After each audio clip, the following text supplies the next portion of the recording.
Ok, entonces vamos a continuar.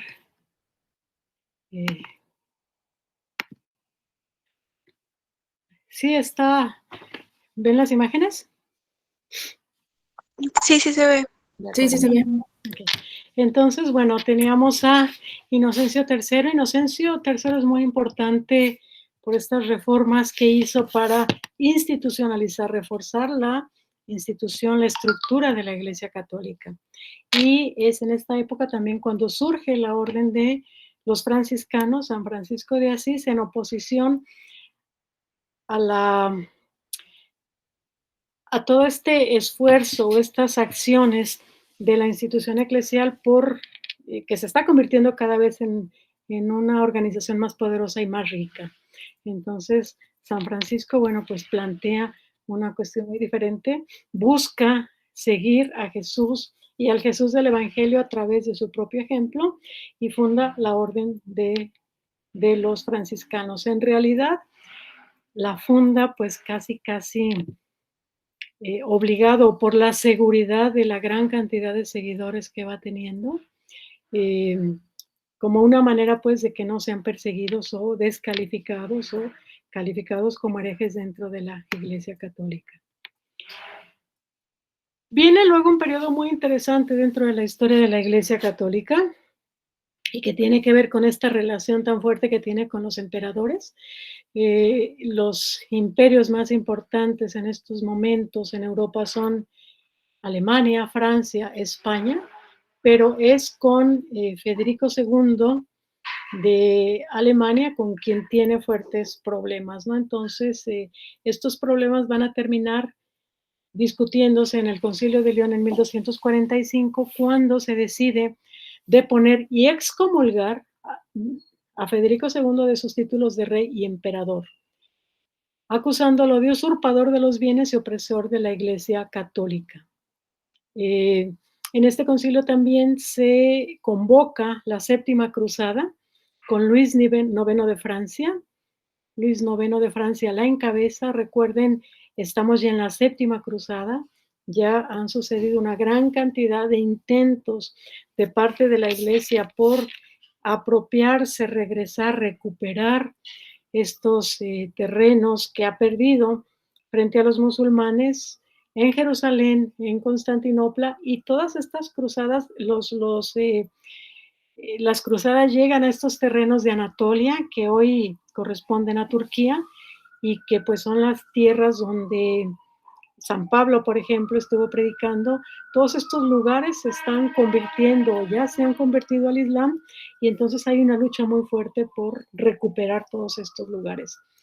Las cruzadas no son más que guerras con ejércitos que forman los emperadores en apoyo a la Iglesia Católica y que implican también una cantidad importantísima de dinero, de recursos, de personas. Es muy conocida la historia de San Luis IX de Francia, de San Luis, cuando también dentro de estos ejércitos lleva un ejército de niños que todos mueren en el mar y los lleva a combatir y pues todos se le mueren en el camino, ¿no?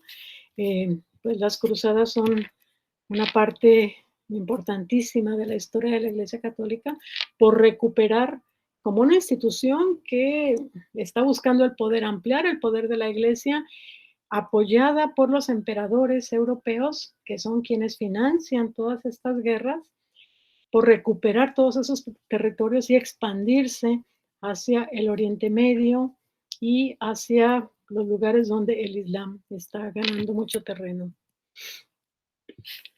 El Concilio de León II, 1272, este es convocado por Gregorio X, se prepara una nueva cruzada, centrándose en los aspectos financieros. Y aquí es donde se decide que durante 6 años se dé un diezmo especial para la cristiandad, que todos los cristianos tienen que dar un diezmo durante 6 años para apoyar el trabajo de las cruzadas. En este concilio, 1272, se confirman y se reafirman pues la autorización de las órdenes mendicantes dominicos, Santo Domingo de Guzmán, franciscanos, agustinos y carmelitas. Y estas 4 órdenes van a ser las más importantes y las que posteriormente van a participar con la conquista y la colonización de América y de todos estos territorios que se van ganando hacia América más adelante, ¿no? En cuanto a Santo Domingo de Guzmán, hay una historia muy interesante. Él se le atribuye la introducción del rezo del rosario en la historia del catolicismo. El rosario no es más que una asimilación de algo que ya se hacía en Oriente y que es este rezo a través de malas. El rosario es una recuperación de los malas. Recuerden cómo los malas orientales de la India, del China, del Tíbet, es un collar de piedras, de bolitas de madera, de lo que sea, para rezar mantras o para estar repitiendo mantras. Y Santo Domingo lo incorpora a la Iglesia Católica y en esta forma nueva del Rosario Católico, pues ya se establece el Padre Nuestro y el Ave María, esta oración que veíamos al principio de los concilios, que refuerza la figura de María como Madre de Dios. Los franciscanos van a ser importantísimos en la evangelización de estas tierras. Los agustinos, la orden de San Agustín establece prácticamente la regla de muchas. La regla es las disposiciones de vida religiosa en muchas de las órdenes religiosas y los carmelitas. En el siglo XIV, a principios del siglo XIV, se realiza este concilio de Vienne en Francia, no Viena, la de Italia, sino Vienne en Francia, convocado por Clemente V. Este es un periodo en la historia de la Iglesia donde, por cuestiones de poder, por problemas políticos, la cabeza del pontificado se va hacia Francia, por invitación también del emperador francés, y esta historia luego termina en la declaración de antipapas de muchos de los papas que están rigiendo a la Iglesia Católica desde Francia. Y veamos qué pasa. De 1309 a 1377, casi 60 años, en estas fechas, se establece el pontificado en esta ciudad de Aviñón, al sur de Francia. En esta época se hace el cisma de Occidente. Recuerden que en 1054 ya se había separado. Esto puede ser también una forma considerado como secta. Los ortodoxos también pueden ser considerados luz. A partir de lo que discutíamos antes, los que se separan de la iglesia, pues aquí se vuelve a hacer otro cisma. Cisma es una separación de una cantidad importantísima de la comunidad que se separa también de la Iglesia Católica. ¿Por qué? Porque hay, por un lado, se pretende volver a conformar el pontificado en Roma. Roma reclama la sede del pontificado, pero los papas que están en Aviñón quieren seguir manteniéndose allí, y entonces en este concilio se les desconoce y se consideran como antipapas, ¿no? Aquí se publica una bula, Regnum in Coelis, reino en el cielo. Con esta bula se convoca al concilio con la finalidad oficialmente de reformar la iglesia y recuperar la Tierra Santa. Recuerden que estamos en la época de las cruzadas, pero sus verdaderas motivaciones fueron, influido por el rey francés Felipe IV el Hermoso, suprimir la orden de los templarios y condenar la condenación póstuma del Papa Bonifacio VIII. Se condenó también a los seguidores de Pedro Juan Olby, quien encabezaba una facción radical dentro de la orden franciscana, conocida como los espirituales, y cuya doctrina se basaba en la observancia de una pobreza extrema. Aquí tenemos dos conflictos. Uno es la lucha entre si el primado del pontificado se establece en Roma o en Francia o en Aviñón. Finalmente se establece otra vez en Roma y quienes deciden quedarse en Francia son descalificados y condenados, considerados como los antipapas. Y por el otro lado, recuerden, ya veíamos en la historia de San Francisco, hay otra cosa que decir en esta historia de San Francisco. Eh, el Papa manda a San Francisco a negociar con el sultán Solimán, creo que es, para que muestre la cara espiritual del catolicismo. Si los musulmanes estaban luchando con los cruzados y particularmente con los templarios eran mucho más sanguinarios que los templarios eran sus formas de lucha eran mucho más agresivas, duras, sangrientas, de tal manera que se decide suprimirlos en estos momentos. La cara humana, la cara espiritual, se le pide a San Francisco que vaya a negociar con el sultán Saladino. Se va a San Francisco, estos viajes en estos momentos implican una gran cantidad de tiempo, son meses de traslado, tiene que cruzar el desierto, tiene que llegar, eh, creo que estaba en Egipto, esta historia se las debo, pero le lleva mucho tiempo, San Francisco se enferma, él estaba acostumbrado a vivir en las montañas de Italia, en tierra fría, el viaje le hace que se enferme, prácticamente pues le cuesta un esfuerzo sobrehumano regresar otra vez, pero en todos estos meses que Francisco pasa en esta tarea que se le encomienda, destinan como superior de la orden franciscana en Asís a otro fraile que es Elías. No es de los frailes más cercanos, de los hermanos más cercanos a Francisco, pero Elías lo que hace es muchas de las disposiciones que Francisco había establecido para la orden y que eran sobre todo relacionadas con vivir la pobreza, con renunciar a la política, renunciar al poder, renunciar a la riqueza, etcétera. Eh, el acercamiento a la naturaleza, el acercamiento, hay poemas muy bonitos de San Francisco, del hermano Sol, el hermano Lobo, el hermano Luna, todas estas ideas de Francisco de acercarse a la naturaleza, de reconocer en la naturaleza y en las manifestaciones eh, de esta naturaleza la labor de Dios o a Dios mismo, bueno, pues esto se reforma y se borra prácticamente del mapa con Elías, a quien se nombra el sucesor de Francisco, de tal manera que cuando Francisco regresa y ve que los frailes más cercanos a él han sido separados prácticamente, marginados dentro de la orden y que la orden está siguiendo un camino muy diferente a lo que él buscaba.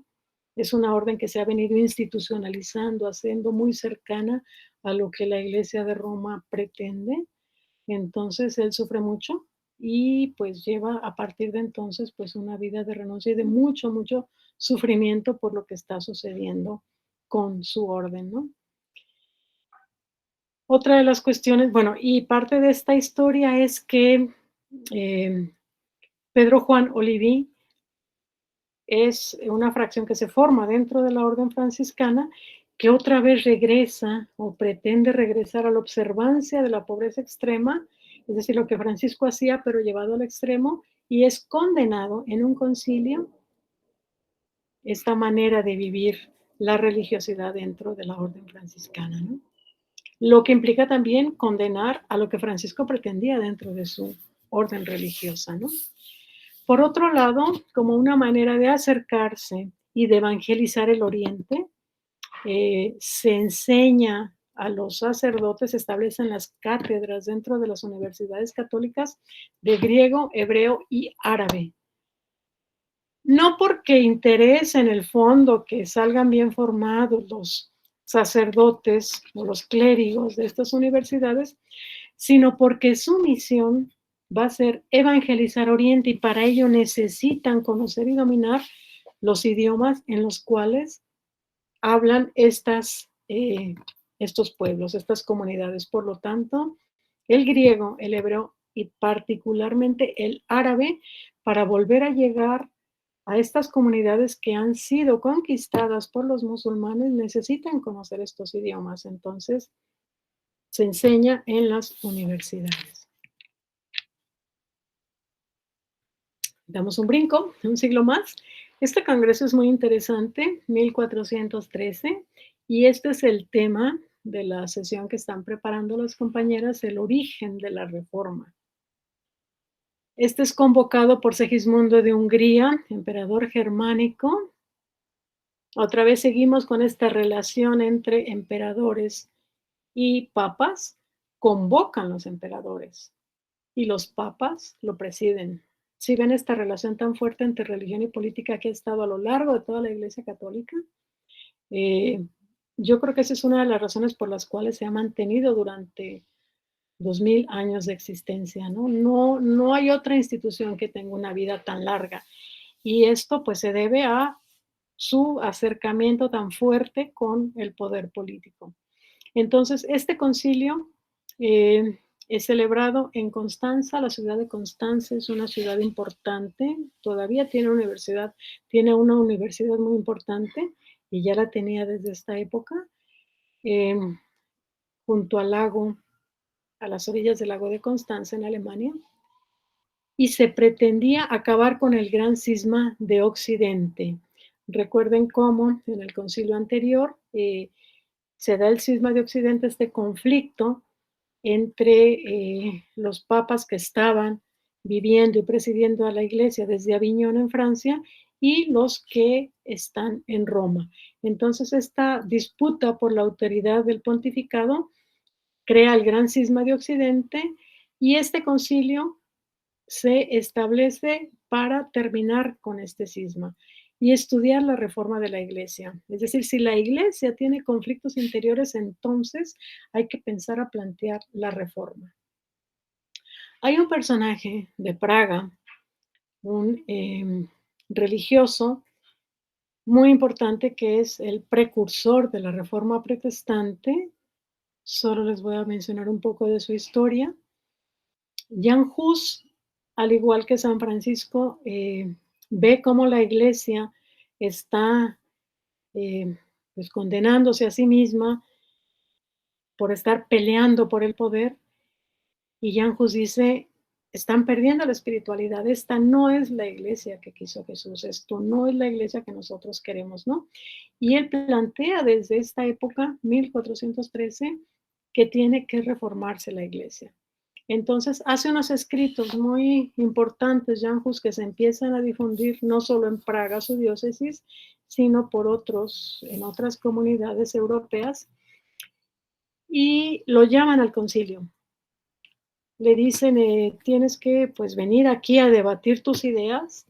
Entonces, Jan Hus va al concilio a debatir sus ideas, se presenta, los concilios duraban mucho tiempo, se presenta a la primera sesión, el concilio se convoca en 1413, 2 años después, él es quemado en la hoguera, lo convocan al concilio, él va, le dan su casa donde va a residir allí en Constanza, se prepara para hacer el debate, aquí hay una imagen donde se le invita a debatir, pero en realidad expone sus ideas y los obispos y cardenales que están en el concilio no quieren saber nada, simplemente lo condenan, no lo dejan ni siquiera exponer sus ideas y lo condenan a la hoguera.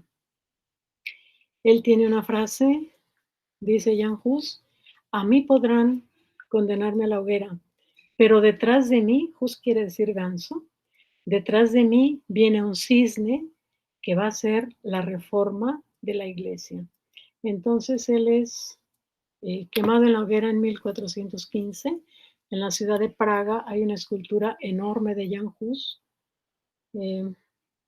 con un cisne a un lado, y la imagen representa esto, a Jan Hus como el pionero de la reforma, y el cisne representa a Martín Lutero.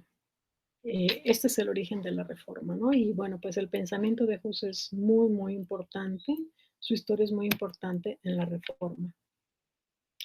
Luego viene el Concilio de Basilea, 1431, esto se traslada a Ferrara, luego a Florencia.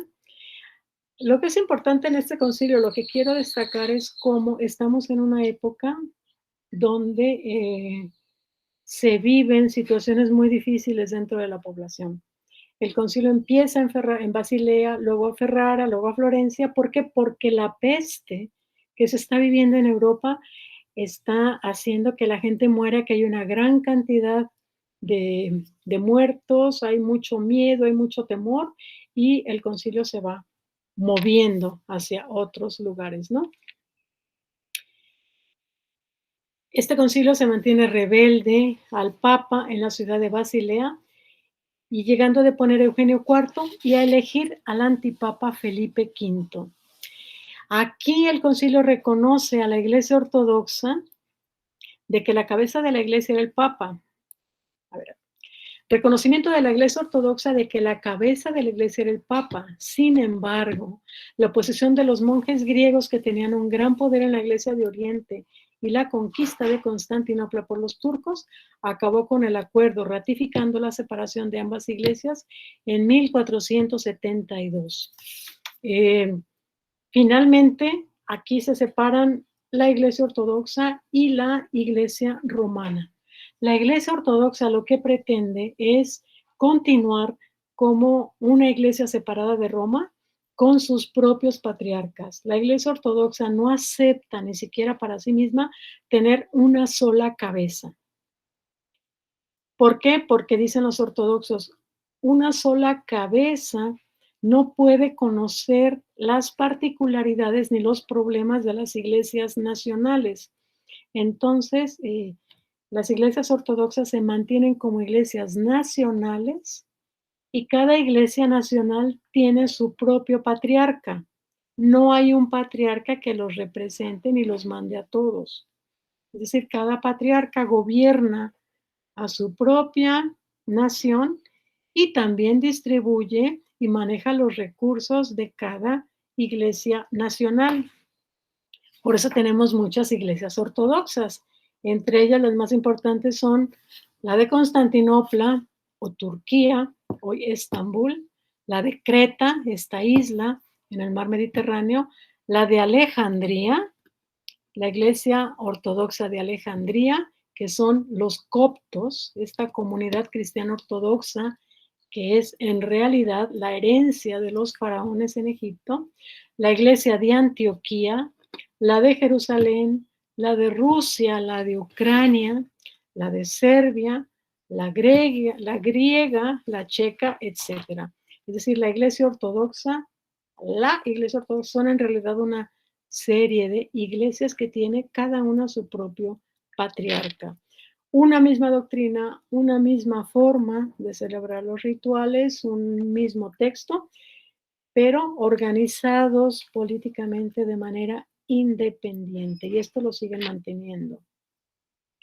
El Concilio de Letrán V, convocado por Julio II, se realiza en el siglo XVI. Y vean estas fechas, ya nos vamos acercando, y vean ustedes cómo a partir de esto también nosotros podemos, conociendo la historia del Occidente, ver qué es lo que está sucediendo en el mundo occidental, en Europa, en estos momentos.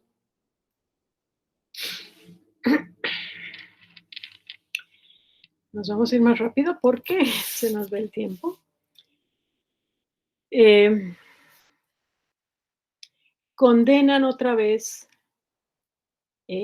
a Piero Pomponazzi, su doctrina de la negación de la inmortalidad del alma, reconociendo la existencia de un alma distinta para cada hombre.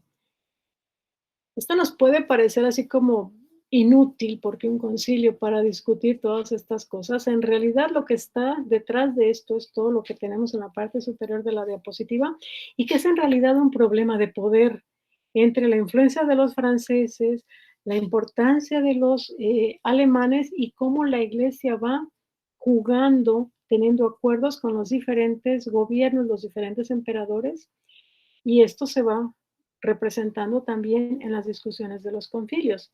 Pero teológicamente, aquí, o como discusión doctrinal, lo que prevalece hasta la fecha es que en este concilio se discute y se establece que toda obra impresa tiene que ser autorizada por la iglesia. Y a partir de entonces se crea el índice de libros prohibidos. ¿Qué quiere decir esto? Pues que el imprimatum, hasta la fecha en los textos de la iglesia, si ustedes ven por ahí una Biblia, tienen algún texto, los libritos que de repente, los folletitos que se venden en las iglesias, tienen este imprimatum, tienen que tener un sello donde se diga, se autoriza a los católicos a leer esta obra, no tiene nada en contra de la fe, se les pone el sello del obispo. ¿Pero qué quiere decir esto? Por un lado se autoriza esto, pero se descalifica todo lo demás. ¿Cuál es la consecuencia? Que una gran cantidad de libros que no tienen este imprimatum son quemados en la Inquisición y quemados en la hoguera.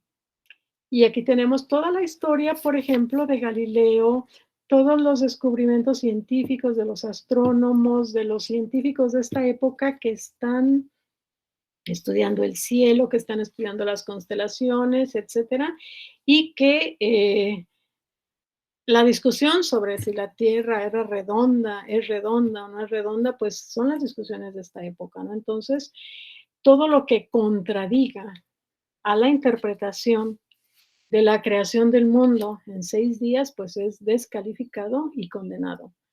Todos estos libros son quemados por la Inquisición. Luego viene el Concilio de Trento.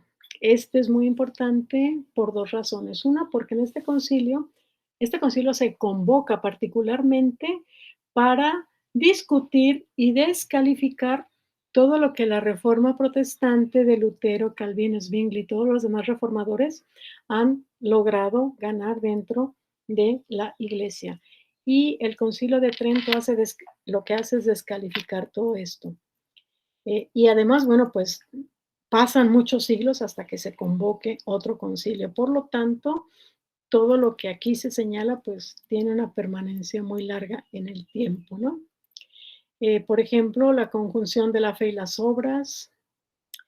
Eh, no quiero entrar en detalle a esto porque necesitamos estudiar primero la reforma para luego ver qué responde la iglesia en el concilio. Entonces, nos esperamos, ¿no? Pero aquí pueden ustedes, pues, leer un poco de lo que dice, ¿no? El Vaticano I, en este concilio C 1869, dirigido por Pío IX. Y aquí, bueno, pues para enfrentar el racionalismo y el galicanismo, se aprueba el dogma de la infalibilidad del Papa,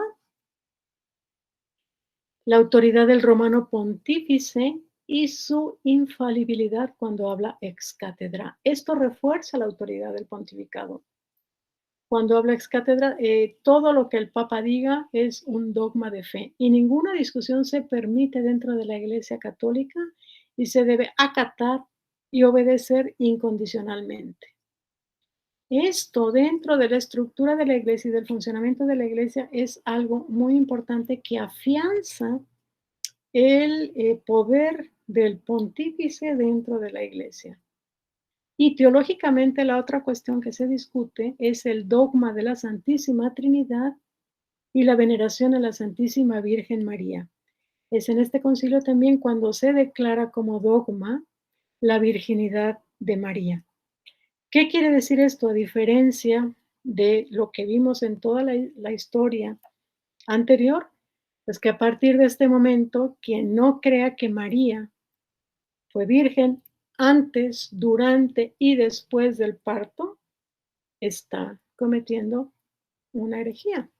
Entonces, cuando son establecidos como dogmas, todos tienen que creerlo. Lo mismo con la Santísima Trinidad, Dios Padre, Dios Hijo, Dios Espíritu Santo, tres personas distintas en un solo Dios verdadero. Estos son los dogmas fundamentales a través de los cuales, bueno, que ya se enseñan desde entonces en el catecismo y que todo el mundo tiene que repetir, lo entienda o no lo entienda. Luego viene el Concilio Vaticano II. Hay una historia muy curiosa, muy interesante.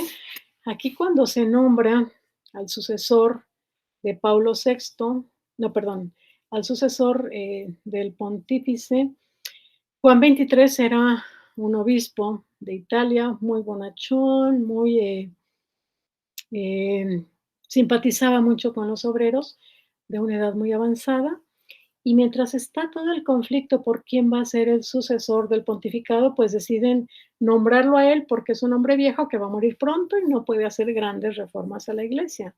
Sin embargo, cuando nombran a Juan XXIII, inmediatamente convoca al concilio porque se da cuenta de que la iglesia necesita reformarse.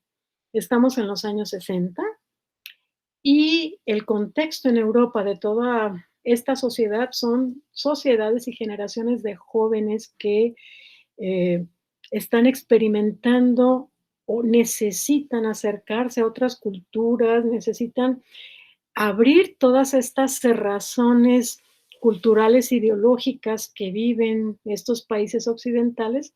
Es la época de los hippies, la época del cambio en la música, la época del acercamiento de muchos europeos hacia Oriente. Muchísima gente va al Tíbet, va a la India, va a China buscando otras formas de espiritualidad porque el cristianismo, el catolicismo ya no les llena, no les convence.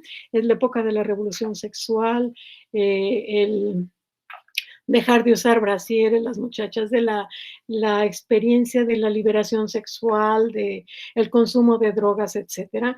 Muchos llegan también a México para vivir esta experiencia de acercamiento a las comunidades originarias puras. Estos jóvenes llegan también, por ejemplo, con los huicholes, con María Sabina en Oaxaca, a consumir hongos para tener esas experiencias místicas y demás. Bueno, pues en todo esta revolución cultural, la iglesia o Juan 23 dice, hay un cambio muy importante y la iglesia tiene que entender esto, analizarlo y ponerse a la cabeza de todo esto.